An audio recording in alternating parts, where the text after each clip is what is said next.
Salam God's Lovers, bertemu kembali dalam program Words from Heaven. Kita akan lanjutkan untuk bagiannya yang kedua, memasuki tahun pemenuhan tujuan ilahi atau entering the year of fulfilling divine purposes. Di sini saya akan menjelaskan, semua kita akan tentu jauh lebih memilih the season of pain atau season of pleasure. Kalau season of pain, kita harus menghadapi banyak tekanan, banyak kekecewaan. Terkadang tanah hati kita pun menjadi kering. Tapi disitulah saudara, Tuhan sedang membajak tanah kita, membajak hati kita untuk siap menjadi lembut, untuk siap berbuah dengan hal-hal yang baik. Season of pleasure tidak mungkin terjadi tanpa ada kita melewati season of pain, di mana kesakitan kita, di mana kekhawatiran kita, di mana keterpurukan kita, itu akan Tuhan ganti menjadi season of pleasure, menjadi satu kelimpahan, satu keberkatan, baik jasmani maupun rohani. Tuhan memberikan hal yang terbaik di dalam kehidupan kita. Namun coba perhatikan di sekeliling kita. Saya percaya bahwa masing-masing kita setidaknya mengenal satu atau dua orang yang sungguh-sungguh telah hancur hidupnya ketika justru mereka mengalami season of pleasure. Kenapa? Ketika kelimpahan dan kekayaan melingkupi mereka, ketika mereka dipromosikan dan memiliki satu kekuasaan, dulunya baik, waktu season of pain, waktu Tuhan membajak hatinya, dulu dia baik, rendah hati, dan lain sebagainya. Tapi justru setelah kaya, di mana hati itu yang sudah Tuhan bajak, itu dipenuhi dengan kelimpahan-kelimpahan yang menjadikan seseorang itu lupa. Itu banyak. Kita bisa melihat orang-orang di sekeliling kita. Kita bisa melihat dimanapun di dalam kehidupan kita. Seperti itulah yang terjadi jika kita tidak tampil sebagai pemenang di musim kemarau, di season of pain. Kita hanya melewati saja. Begitu Tuhan berikan berkatnya, begitu Tuhan pulihkan, kita menerima dengan segala sukacita. Sampai tanah yang sudah dibajak pun, hati yang sudah Tuhan pulihkan, hati yang sudah Tuhan kuatkan untuk bisa melewati kekeringan itu, musim kemarau itu, menjadikan seseorang itu lupa. Faktornya itu karena kurang bersyukur. Dia biasanya lupa pada saat kekeringan, lupa pada saat kemarau. Jadi seperti ada balas dendam. Kemarin saya susah, kemarin saya hidup dalam keterpurukan. Sekarang Tuhan sedang memberkati saya. Itu menjadi bagian dari kalimat yang sering diucapkan oleh sebagian orang.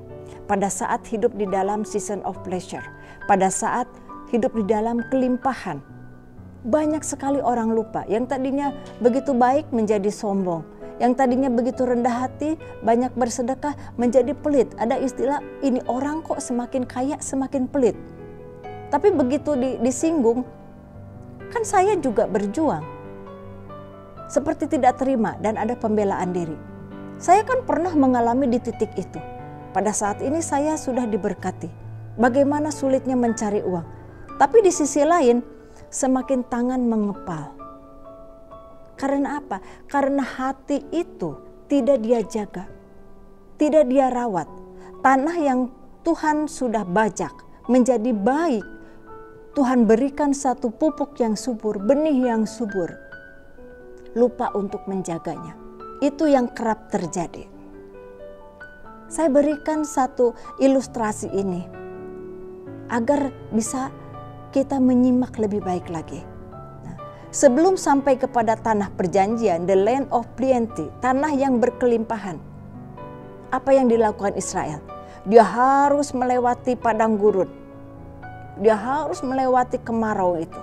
Kita juga sama, saudara. Sebelum ada berkelimpahan, kita harus melewati hal itu.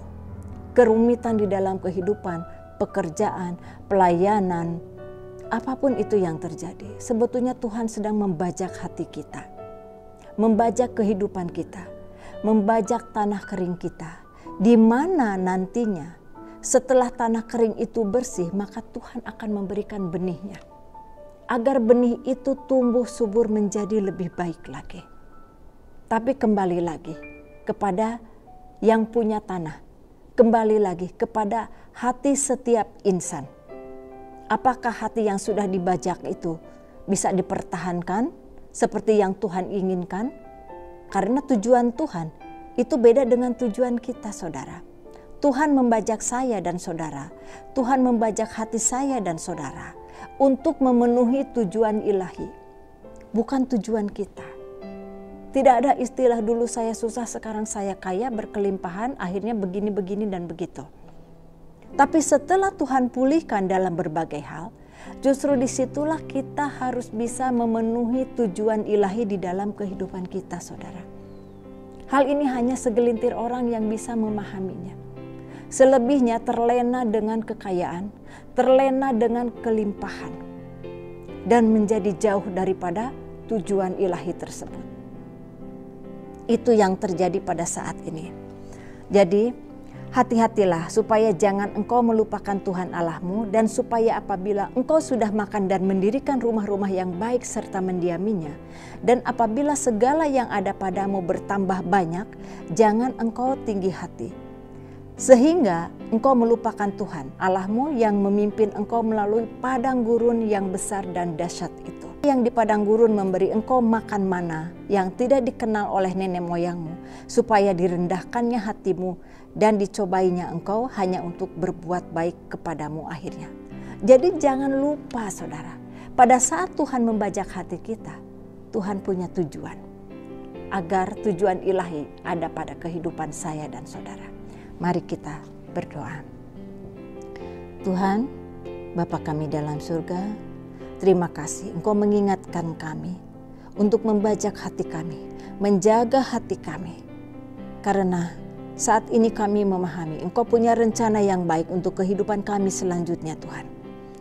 Agar pada saat kami bisa melewati musim kemarau ini, untuk menuju kepada kelimpahan, kami bisa menjaga hati kami.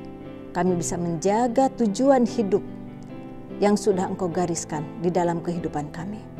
Terima kasih Tuhan, Engkau selalu mengingatkan kami untuk tetap ada di dalam koridor yang menjadi tujuan ilahi di dalam kehidupan kami. Hanya di dalam nama Tuhan Yesus kami telah berdoa. Amin.